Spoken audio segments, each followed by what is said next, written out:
जीवन में मेरा तुमसे ना छूटे कभी भी साथ, हर पल मेरे सिर पर तुम रखना गुरु जी हाथ।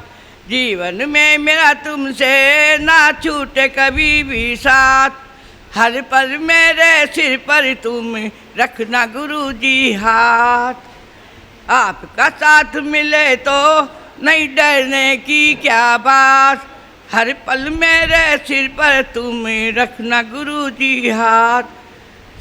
जीवन में मेरा तुमसे ना छूटे कभी भी साथ, हर पल मेरे सिर पर तुम रखना गुरु जी हाथ। सभी कुछ तुमको गुरु जी कर दूंगा अर्पण, आपके बिना ना जाऊं अपना ये जीवन। सभी कुछ तुमको गुरु जी कर दूंगा अर्पण, आपके बिना ना जाऊं अपना ये जीवन। आपका साथ न छूटे चाहे जैसे हो हालात, आपका साथ न छूटे जैसा को हो हालात। हर पल मेरे सिर पर तुम रखना गुरु जी हाथ। जीवन में मेरा तुमसे छूटे न कभी भी साथ, हर पल मेरे सिर पर तुम रखना गुरु जी हाथ। बोले महावीर भगवान की जय। हम सब हाथ जोड़कर गुरुवर के समक्ष विनती करेंगे, हे गुरुवर, हम सबको माँ जिनवाने माँ का रसपान कराकर हमारे जीवन को कृतार्थ करे। गुरुवर नमोस्तु वर, नमोस्तु महाराज, नमोस्तु महाराज। ओम नमः सिद्धेभ्यः।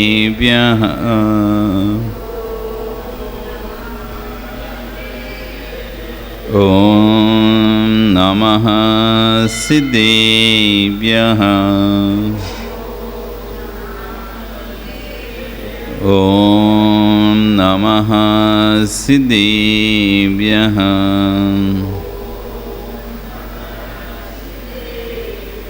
यस्य स्वयं स्वभावाप्ति राभावे कृष्णकर्मिणः, तस्मै संज्ञानरूपाय नमोस्तु परमात्मने। नमो अरिहन्ताणं नमो सिद्धाणं नमो आयरिह्याणं नमो वज्रायाणं नमो लोये सव्यसा। बोले अनंत नंसे परमेष्टि भगवानी की, आदिरम आदिनाथ भगवानी की, वर्तमान शासन महावीर भगवानी की, आचार्य गुरु श्री ईश्वर विश्वसागर जी, आचार्य पूछवा स्वामी महाराज जी की, आचार्य विश्वसागर जी महाराज जी की, अहिंसा में विश्व धर्म की।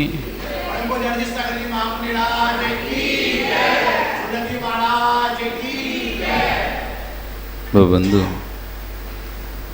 वर्तमान शासन न्यायिक वर्धमान स्वामी के शासन में तीर्थंकर प्रभु की चरण निष्ठा में बैठकर हम सभी जिन देशना का श्रवण कर रहे हैं। यहाँ पर आचार्य गुण अपनी गाथा में पूछपाछ स्वामी महाराज ने बताया था कि मोह से ढका हुआ ज्ञान अपने स्वभाव को प्राप्त नहीं होने देता। हर व्यक्ति के अंदर, हर आत्मा के अंदर परमात्मा बनने की सामर्थ्य है। हर आत्मा परमात्मा बन सकती है, लेकिन कुछ ही आत्माएं परमात्मा बन पाती हैं, बाकी सब इस संसार में भटकती रहती हैं। कारण क्यों? क्योंकि हम अपने स्वभाव को प्राप्त नहीं कर पा रहे, स्वभाव को नहीं जान पा रहे। आचार्य कह रहे हैं मदिरा का नशा तो घंटे 2 घंटे होता है, शराब का नशा तो, कोई भी नशीले पदार्थ का नशा तो घंटे 2 घंटे होता है, लेकिन मोह का मद कितना विराट है, कितना विशाल है। 1 दिन नहीं, 2 दिन नहीं, 1 पर्याय नहीं, 2 पर्याय नहीं, अनेकों पर्याय तक ये जीव तत्व को नहीं समझ पाता, तत्व को जान नहीं पाता, तत्व को ग्रहण नहीं कर पाता। गलत को गलत, पहली बात तो गलत को गलत मानने वाले ही लोग कम हैं। गलत को गलत मानने वाले लोग कम हैं। मान लेते हैं तो धारण करने वाले लोग कम हैं। बिरला जानो चत्तम, बिरला मानई चच्चम और बिरला धारी तच्छम। बिल्ले लोग हैं जो तत्व को जानते हैं, जानते नहीं, इन लोगों को पता ही नहीं है क्या तत्व, वस्तु स्वरूप है क्या, ये जानते नहीं है। बिरला जाने चच्चम, बिल्ले लोग हैं जो तत्व को जानते हैं। बिरला माने तत्वम, और बिल्ले लोग हैं जो जानकर बात को मान लेते हैं। हाँ ठीक है, सही कह रहे हैं। कैसे कितने लोग तो ऐसे जिनको पता ही नहीं है कि हाँ ये भी गलत है, कैसे भी पाप है, कैसे भी पाप बोलते हैं क्या, पता ही नहीं उन्हें। तो फिर पता तो है लेकिन मानते नहीं है, मानते नहीं, ये तो करना ही पड़ता है, तो होता ही है, इसके बिना तो नहीं चलेगा। ऐसे एक्चुअली देखें, लेकिन ये नहीं कहेंगे हाँ गलती तो है। कई लोगों को आज आप जैन समुदाय में उत्पन्न हो, इसलिए आपको पापों के बारे में चर्चा चलती है, इसलिए आपको पता है कि पाप है। जो जैन कुल में नहीं पता वो तो मांस ही खा रहा, उसे क्या ही पता कि मांस खाना पाप है। जो अन्य ऐसे कुल में जन्म लिया है जहाँ भोजन ही मांस होता है, सुबह से पैदा हुए जन्म से लेकर अभी तक मांस ही भोजन किया जिन्होंने, उन्हें क्या पता पाप क्या होता है। हिंसा भी कोई पाप होता है। जिनको कामी जीवों को मारना है, उन्हें क्या जीवों मारने में हिंसा लगेगी क्या? उन्हें पता नहीं हिंसा नाम की वस्तु होती क्या है। जो 24 घंटे जिनके पास कोई तत्व का उपदेश ही नहीं है, झूठ चोरी कुशील परिग्रह, ये 24 घंटे लिप्त हैं, उन्हें क्या पता ये 5 पाप होते हैं। वे तो जानते ही नहीं है, कर रहे हैं वो तो। उन्हें बताने वाला कौन? ना कोई ग्रंथ उनके पास ऐसा जो ये बताए कि 5 पाप होते हैं, क्योंकि जिनके जो गुरु भी हैं वो भी उन्हीं में लिप्त हैं। उनको जो धर्म उपदेशक हैं वो भी उसी चीज़ में लिप्त हैं। वो जो खुद अब्रह्म में लिप्त होगा, जो खुद परिग्रह में लिप्त होगा, वो कहाँ से उपदेश देगा ब्रह्मचर्य का और अपरिग्रह का? जो स्वयं हिंसा में लिप्त होगा वो कहाँ से हिंसा का उपदेश दे पाएगा? अहिंसा का उपदेश तो वही दे पाएगा जिसने हिंसा का त्याग कर चुका होगा। आज आप में से जो लोग रात में भोजन नहीं करते, वही लोग दूसरे को बोलेंगे रात में मत खाना। और जो रात में खाता है, बताओ वो बोलेगा किसी के रात में मत खाना। पंकज, रात में खाते हो क्या? नहीं खाते? कभी कभी खाते, कभी कभी खाते। तो तुम ये नहीं कहो किसी से रात में मत खाओ। क्यों? तुम खुद कभी कभी खाते हो। सुनील, रात में खाते हो क्या? नहीं खाते ना? तुम बोलोगे भैया रात में नहीं खाना चाहिए। क्यों? आप नहीं खाते तो आप दूसरे से बोलने की हिम्मत रख सकते हो, लेकिन जो खाता है वो दूसरे को बोलने की हिम्मत नहीं रख सकता। क्योंकि सामने वाला कह सकता भैया रात में नहीं खाना अच्छी बात नहीं, तो भैया तुम क्यों खा रहे हो फिर? जो अच्छी बात नहीं है तो अच्छी बात नहीं है तो फिर वो क्या? जो कभी कभी खाता वो कैसे? कभी मजबूरी में खा लेना, बाकी मत खाया करो, ऐसे बोलेगा।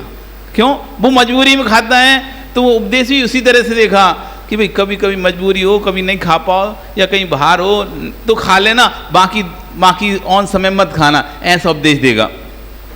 और जो रात में खाता ही है वो कहते देखो भैया चलता नहीं है, बहुत काम रहता है, दुकान पे लेट हो जाता है, ऐसा हो जाता है, वैसा हो जाता है, बिना रात के तो चल नहीं सकता, आज के ज़माने में पॉसिबल नहीं है, प्रैक्टिकली नहीं है। वो इस तरह की बात करेगा, प्रैक्टिकली नहीं है। इससे अच्छा बार बार तोड़ो नियम, इससे अच्छा तुम खाते रहो ना, क्या ही है। उसके तर्क भी इसी तरह के रहेंगे। जो खाता है वो खाने के तर्क देगा, जो पार्ट टाइम खाता है वो पार्ट टाइम खाने के तर्क देगा, और जो नहीं खाता है वो नहीं खाने के तर्क देगा। जो जैसा आचरण करेगा वो उसी अनुकूल ही अपनी भाषा निकालता है। कोई हीन आचरण करने वाला उच्च बातें नहीं बोल सकता, क्योंकि उसे खुद अंदर में डर लगता है कहीं किसी ने मुझसे पूछ लिया तो मैं क्या उत्तर दूंगा। इसलिए जिनके धर्म गुरु ही अहिंसा को नहीं मानते हैं, जिनके धर्म गुरु ही अपरिग्रह को नहीं मानते हैं, जिनके धर्म गुरु ही ब्रह्मचर्य को नहीं मानते हैं, भी क्या अपने शिष्यों को शिक्षा देंगे? वो खुद पापों में लिप्त हैं, जो स्वयं पापों में लिप्त हैं, जो खुद हिंसा भड़का रहे हों, वे क्या दूसरों को हिंसा का पाठ सिखाएंगे? इसलिए बिल्ला जाने चच्चम, बिल्ले लोग हैं जो तत्व को जान पाते हैं, नहीं तो अनेक जीव हैं जिन्हें तत्व सुनने नहीं मिलता। होता क्या है यही नहीं पता, ये पाप होते क्या है, कसाय होती क्या है, कहाँ मिलेंगे सुने। ये जैन दर्शन है जो हमारे आचार्य लिख के चले गए, सो आपको सुनने मिल रही, नहीं तो यहाँ भी यदि ग्रंथ नहीं होते तो तुमको भी सुनने नहीं मिलता कुछ भी, तुम भी ऐसे अंधकार में भटकते रहते, संसार में रुलते रहते, कभी सुनने नहीं मिलती तत्व। तो कह बिल्ला जाने तत्व, बिल्ले लोग हैं, बड़े पुण्यशाली लोग हैं जिनको तत्व जानने मिलता है। फिर बिल्ला माने चच्चम, तत्व को सुनकर बिल्ले लोग सुन पा रहे हैं रात्रि भोजन नहीं करना चाहिए। बिल्ले लोग सुन पा रहे हैं रात्रि भोजन नरक का द्वार है। बिल्ले लोग सुन पा रहे हैं अचार मुरब्बा नहीं खाना चाहिए, अचार मुरब्बा नरक का द्वार है। बिल्ले लोग सुन पा रहे हैं बात को, उस सुनने के बाद भी मानने वाले बिल्ले हाँ रात्रि भोजन तो नहीं करना चाहिए। मैं क्या करूं, मैं बहुत छोड़ना चाहता हूं इस चीज़ को, ये पाप है रात्रि भोजन, अच्छी बात नहीं। ये बात भी बोलने वाले बिल्ले लोग हैं कि रात्रि भोजन अच्छी बात नहीं है। खा रहा है तब भी ये स्वीकार कर पाना, नहीं तो व्यक्ति पाप को पाप स्वीकार करना बहुत गुब्बत चाहिए। स्वयं जिस कार्य को कर रहा है उसको गलत कहने में बड़ी गुब्बत चाहिए, नहीं तो आदमी अपने कार्य को कभी गलत, अपने आप को कभी गलत सिद्ध नहीं करता, अपने कार्य को हमेशा सही सिद्ध करता है। अब हम क्या करें, हमारी मजबूरी है, ये नहीं कह पाएगा नहीं गलत है, मुझे नहीं खाना चाहिए, ये पाप है मेरे द्वारा, ये नहीं बोल, ये दे देगा। क्या करें महाराज जी, अब वो चलता नहीं है, हो जाता है लेट, ऐसा हो, मतलब इतने तो बहाने तो दे देगा पर एक शब्द नहीं बोल पाएगा हाँ मैं गलत हूँ। कोई ऐसा नहीं करना चाहिए। देखो आप श्रावक होकर रोज अभिषेक, रोज पूजन आपको करना चाहिए, रोज आहार दान देना चाहिए, रोज साधु की सेवा भक्ति करना चाहिए। ये बात सुन तो लेंगे लेकिन हाँ हम नहीं कर पाते, हम गलत हैं, हमें करना चाहिए, ये बात नहीं बोल पाएंगे। अब महाराज जी क्या करें, दुकान से लेट हो जाते हैं, थक जाते हैं, ये तो बोल देंगे पर ये नहीं करेंगे मेरा कर्तव्य है। जैसे मैं कभी किसी से सौदा करता हूँ तो सारा समय निकाल लेता हूँ, कब पहुँचना है उस समय पहुँच जाता हूँ, कितना भी बिजी हूँ लेकिन मैं अपना समय निकाल कर वहाँ पहुँच जाता हूँ। क्यों, मुझे वो बहुत अर्जेंट काम है, वो मुझे आवश्यक है, इसलिए मैं वहाँ पहुँच जाता हूँ। भैया वृत्ति को मैंने आवश्यक समझा नहीं है, मैंने आहार को आवश्यक समझा नहीं है, मैंने भगवान की भक्ति को आवश्यक समझा नहीं है, इसलिए मेरे पास समय नहीं निकल पाता है। जिस दिन इसे आप आवश्यक समझ लोगे, जिस दिन इसे आवश्यक समझ लोगे, उस दिन समय की कमी है ही नहीं है। समय किसी के पास कमी नहीं है, ये बहाना है। जो काम नहीं करना उसको हम बोलो समय नहीं है, जो काम नहीं करना समय नहीं है, हम नहीं आ पा रहे समय नहीं है। और वहीं दोस्त की शादी हो तो पूरा दिन दुकान पर नहीं जाएगा, समय। वहीं किसी की पार्टी हो, समय। वहीं कोर्ट का केस हो, सो अदालत में घंटों बैठ रहेंगे, समय। क्यों, वो आवश्यक है, वहाँ छोड़ नहीं सकते, क्योंकि उसको हमने आवश्यक स्वीकार कर रखा है, इसलिए उसके लिए हमारे पास हर समय। जो चीज़ हमने आवश्यक स्वीकार कर रखी है, करनी है, उसके लिए हमारे पास समय है। और जो चीज़ हमारे लिए आवश्यक नहीं है, ऑप्शनली है, ठीक है देख लेंगे, हो जाएगा, कर लेंगे, नहीं होगा तो भी कोई बात नहीं। और जो चीज़ हमें आवश्यक है, कैसे भी हम समय को एडजस्ट करेंगे, कहीं से ये टाइम तुम किसी को नहीं दिए, तुम्हारे इसके लिए है। क्यों, वो हमें बहुत आवश्यक है, हमने फिक्स करके रखा है, बाकी हम एडजस्ट कर ले रहे हैं। जब आपको आवश्यक दिखता है तो आप समय को फिक्स कर लेते हो, और आवश्यक नहीं होता तो अभी हमको पता है हमें प्रवचन करना आवश्यक है, हम समय हो गया भैया और काम बाद में करें, हम तो जा रहे हैं प्रवचन करना है। हमें आवश्यक नहीं होता, अरे आज तो सिर दर्द कर रहा है, रहने दो, नहीं जाते, आज छोड़ो। आज तो पेट दर्द कर रहा है, रहने दो, नहीं जाते, छोड़ो।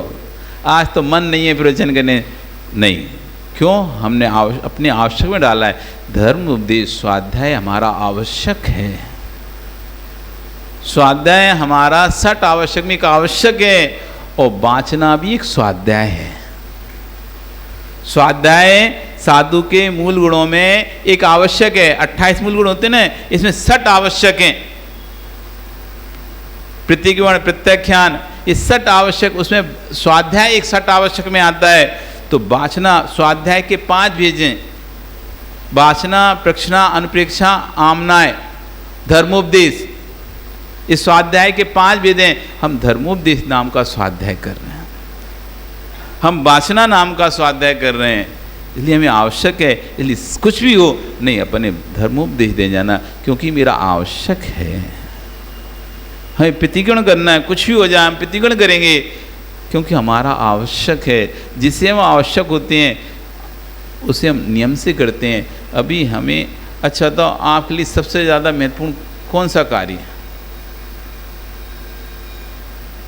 सबसे ज़्यादा महत्वपूर्ण कौन सा कार्य है आपके लिए?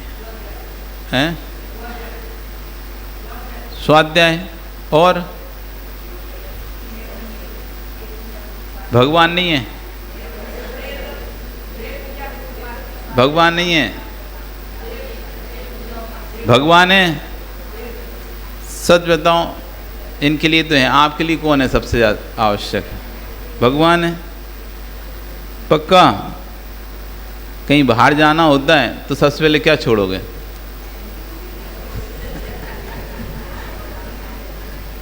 सबकी सबसे आवश्यक क्या है आपको बताओ तो? देव शास्त्र गुरु आवश्यक है ना। और आपको सबसे काम होगा, सबसे पहले किसमें समय कम करोगे? सही बताना।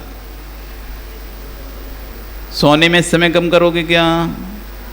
जो सोते हो सो के उठोगे। जल्दी जाना है, आज पूजा नहीं करेंगे, आज दर्शन करके आ जाते हैं। आज पूजा नहीं करते, क्यों? हमें आज जल्दी जाना है, जल्दी जाना है तो आज पूजा नहीं कर रहे, आज दर्शन अभिषेक देखेंगे और दर्शन करके चले जाएंगे। आज पूजा नहीं करेंगे। भैया पहले आ जाते, और पहले कैसे आते, बहुत काम रहते हैं, इसलिए आज हम पूजन को छोड़ दिए। बाकी संडासे में जो 1 घंटे बैठे थे वो बैठे रहे, जो मोबाइल देखना था वो देखा, जो सो के उठ रहे थे वो उठे, लेकिन समय कटा तो किससे कटा? थोड़ा लेट हो जाओगे, आप घर से निकलने में लेट हो गए, आपके जाने का समय निश्चित है और आने में लेट हो गए, अब बताओ क्या करोगे? आज एक पूजन कर लेते हैं, आज कम कर लेते हैं, आज लेट हो गए, दीपावली आएगी ना तो जो तुम सुबह 5 बजे आ रहे हैं तो हो सके 11 बजे आने लगो। घर की सफाई चल रही है, घर में साफ सफाई चल रही है, तो कुछ लोग तो मंदिर ही आना बंद कर देंगे दीपावली में। सिर्फ दर्शन करेंगे, वो भी कब करेंगे वो नहीं, खुद नहीं पता कि 11 बजे करेंगे, शाम को 5 बजे करेंगे। क्यों? दीपावली की सफाई चल रही है। काम आ गए, घर में मेहमान आ गए, महाराज जी रिश्तेदार आए, तो रिश्तेदार आए तो वो अपना काम करेंगे। नहीं नहीं, वो रिश्तेदार आए इसलिए अब आज प्रवचन नहीं सुन रहे, घर जल्दी जाएंगे। अरे रे, मेहमान आए थे, उनको भी बोलना चाहिए था। हमारा आवश्यक है, जिन धर्म उपदेश आवश्यक है, हमारा पूजन आवश्यक है, हम आवश्यक करके ही आ पाएंगे। आप यदि इतनी समय इंतजार करो तो ठीक है, नहीं तो हमारे साथ चलो। पर नहीं बोल पाते हैं, वे क्या सोचेंगे, वे क्या सोचेंगे? हम घर में आए और ये मंदिर में बैठे हैं, हम घर आए इनके मंदिर बैठे हैं, तुम सोच रहे क्या सोचेंगे? और तुम मंदिर से भागते हो जल्दी, वो क्या सोचेंगे? हम मंदिर में बैठे हैं। ऐसा नहीं होता। रिश्तेदार आने पर आपको फिर आकुलता नहीं होती क्या? बताओ। कोई घर में मेहमान आ जाए, जमाई आ जाए, सगा आ जाए, रिश्तेदार नातेदार आ जाए, बहन आ जाए, बेटी आ जाए। कितने लोग तो घर में बेटी आती है तो यहाँ आना कम कर देते हैं मंदिर में। बेटी आई मायके से, अभी वो सावन में आई, वो चली जाएगी, 4 दिन के लिए आई, 10 दिन के लिए आई है, चली जाएगी, इसलिए पहले उसी समय ज़्यादा दे दें। इसलिए हम शाम को प्रवचन में नहीं आ रहे, शाम को काम नहीं आ, तो वो बेटी के साथ बैठना पड़ता है। ऐसा नहीं है। अंदर एनालिसिस करो, क्या जब जब हमें कोई काम पड़ता है हम उस समय धर्म का समय कम करते हैं कि नहीं करते हैं? गलत को गलत स्वीकार कर लो। हाँ मैं गलत हूँ, मुझे ऐसा नहीं कर, क्योंकि गलत को गलत मानने वाले लोग भी बहुत कम हैं यहाँ पे। इस दुनिया में, इस लोक में गलत को गलत स्वीकार करने वाले लोग ही कम हैं, क्योंकि गलत को गलत भी स्वीकार करते लोग होंगे ना, एक दिन सुधरने के चांस रहेंगे। लेकिन हम गलती को गलती मानते ही नहीं हैं, इसलिए हम कभी सुधरते ही नहीं हैं। एक तो वो है जिन्हें गलती पता ही नहीं है, एक पता तो है लेकिन वो स्वीकार नहीं करना चाहते। उन्हें डर लगता है स्वीकार कर लिया तो कहीं हमको बदलना ना पड़ जाए, स्वीकार कर लिया तो कहीं बदलना ना पड़ जाए। इसलिए व्यक्ति, कई लोग तो मान कसाय के कारण स्वीकार नहीं करते। उन्होंने गलत बोल गया उनसे, अब 4 लोगों के बीच में बोल गया, अब उन्हें बाद में समझ आ रहा है मैंने गलत बोल दिया, अब लेकिन अब 4 लोगों के बीच में कैसे मान लूँ मैंने गलत बोल दिया। मेरी भी तो कोई प्रेस्टीज है, मेरी तो कोई इज्जत है, मेरा भी तो कोई नाम रुतबा है। अब वो गलत पे ही अड़ा रहेगा, गलत पे ही अड़ा रहेगा, गलत को गलत। अभी कथा सुनते हैं आप, एक वसु झूठ सेती नरक पहुंचा, स्वर्ग में नारद गया। राजा वसु, नारद, ऋषि कदम और पर्वत, 4 लोगों की कथा है। ऋषि कदम नाम के गुरु अपने 3 शिष्यों को पढ़ा रहे हैं। एक का नाम है राजा वसु, एक का नाम है पर्वत, एक का नाम है नारद। पर्वत ऋषि कदम का पुत्र, नारद ऋषि कदम का शिष्य और राजा वसु राजा, ये तीनों ऋषि कदम के आश्रम में शिक्षा ग्रहण करते हैं। और ऋषि कदम 5 वर्ष के पुराने धान को अज पढ़ाते हैं। अज मतलब 5 वर्ष का पुराना धान, उससे अजो होमिष्टम, अज से होम करना चाहिए, अज का होम करना चाहिए।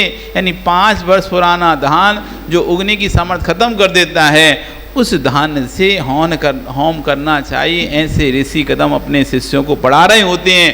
तभी 2 रिद्धिधारी मुनिराज आकाश मार्ग से गमन करते हैं। उनमें से एक मुनि अपने दूसरे मुनि से पूछता है, देखो तो कितना सुंदर दृश्य है, गुरु अपने शिष्यों को अध्ययन करा रहे हैं। तो दूसरे मुनिराज कहते हैं, दृश्य तो अच्छा है लेकिन इसके साथ घटना बहुत बड़ी है। क्या? इनमें से 2 तो नरक जाएंगे और 2 स्वर्ग जाएंगे। क्या? हाँ, इसमें से राजा और उसका गुरु का पुत्र, ऋषि का पुत्र, ये दोनों नरक जाएंगे और ऋषि और उसका शिष्य नारद ये स्वर्ग जाएंगे। ये शब्द ऋषि कदम के कानों में पड़ गए। वो सोचता है इतना अध्ययन कराने के बाद भी देखो इनकी दुर्गति होगी। वो संसार से भयभीत हो जाता है और दीक्षा धारण कर लेता है, दीक्षा ले लेता है, निकल जाता है वो तो। उसकी दीक्षा लेने के बाद उसके बेटे को गुरु की गद्दी पर बिठा दिया जाता है। शिक्षा पूरी हो जाती है, वो गुरु बन जाता है। राजा वसु अपने राज्य में वापस चला जाता है, वो अपना राजा बन जाता है। और उसकी सत्यता प्रसिद्ध थी। उसकी सत्यता को देखकर देवों ने उसको एक स्फटिक मणि का सिंहासन दिया था। जिस स्फटिक मणि के सिंहासन पर वो बैठकर न्याय करता था, वो स्फटिक मणि का सिंहासन दिखाई नहीं देता था किसी को। इसलिए लोग समझते कि अधर में है, अधर में, जमीन से ऊपर है, जमीन पे नहीं है इसका आसन, ऊपर है, क्योंकि स्फटिक मणि से दिखाई नहीं देता था। ऐसा सिंहासन बैठकर न्याय करता था, वो सत्य न्याय करता था। लोगों में प्रसिद्ध थी, राजा वसु का न्याय लोगों में प्रसिद्ध था कि सत्य बोलने में यदि कोई प्रसिद्ध है उसका नाम राजा वसु है। ऐसा लोक में न्याय प्रसिद्ध था। वो जो बोल देता था उसी को लोग अक्षरशः सत्य मान लेते थे। एक बार क्या हुआ, नारद को याद आएगा चलो गुरु तो चलेगा, चलते हैं पर्वत से मिलकर आते हैं। गुरु का जो शिष्य बेटा था पर्वत, वो भी अब बहुत सारे शिष्यों के साथ गुरु बन चुका है, उससे एक बार मिलके आए, अपने मित्र से मिलके आते हैं। तो नारद चला राजा ऋषि कदम के आश्रम में, और उसके मित्र यानी ऋषि कदम के पुत्र पर्वत से जाकर मिलता है। पर्वत अपने शिष्यों को पढ़ा रहा था, और वहाँ पर जब अज का अर्थ आया तो पर्वत ने उस अज का अर्थ किया बकरा, कि बकरे की बलि देना चाहिए, बकरे का होम करना चाहिए। ये नारद ने जैसी ही बात को सुना तो तुरंत ऋषि पर्वत को रोका, ये गलत बोल रहे तुम, अच का अर्थ बकरा नहीं, अच का अर्थ हमको गुरुजी ने 5 वर्ष का पुराना धान पढ़ाया था।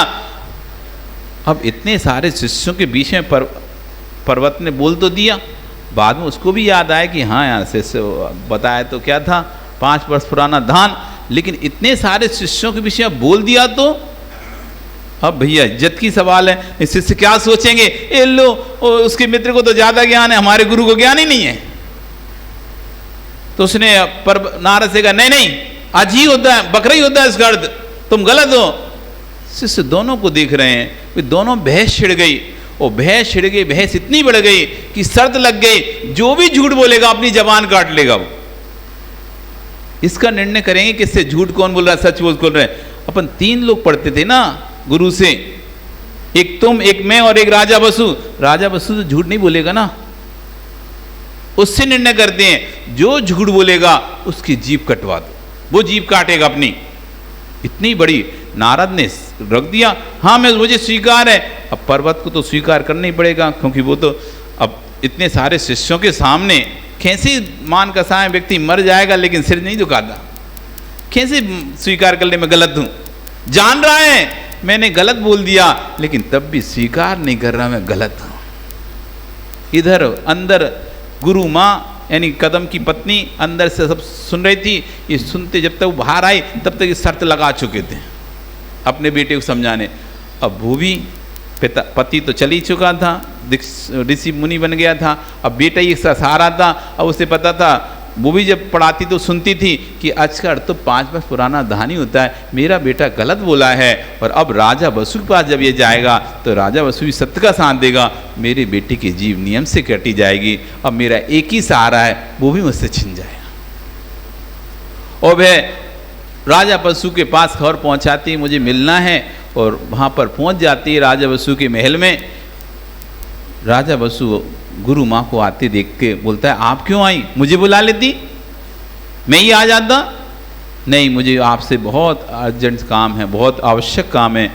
बोलिए माँ क्या काम है, तुम वचन दो तुम मुझे निराश नहीं करोगे, तुम वचन दो। आचार्य कहते हैं कभी वचन मत देना, जिन जिन ने वचन दिए ना वे फंस गए। आप लोगों ने 7 वचन दिए थे, देखो आप भी फंस गए। जब जब दोगे वचन तब तक फंसोगे, इसलिए वचन मत दो प्रवचन दो। वचन मत दो प्रवचन दो। देखो दशरथ ने वचन दिया, बाद में उसको कैसे उसका वचन का फल उसे बोला, वो क्या नाम है सत्य को बोलने वाला का, कौन पिछले सत्य में, हरिश्चंद्र राजा, उसने वचन दिया था सत्य का किसी को, तो देखो डोम के यहाँ नौकरी करना पड़ा उसे। जो जो देते हैं वचन वो फंसते हैं, इसलिए वचन नहीं देना चाहिए।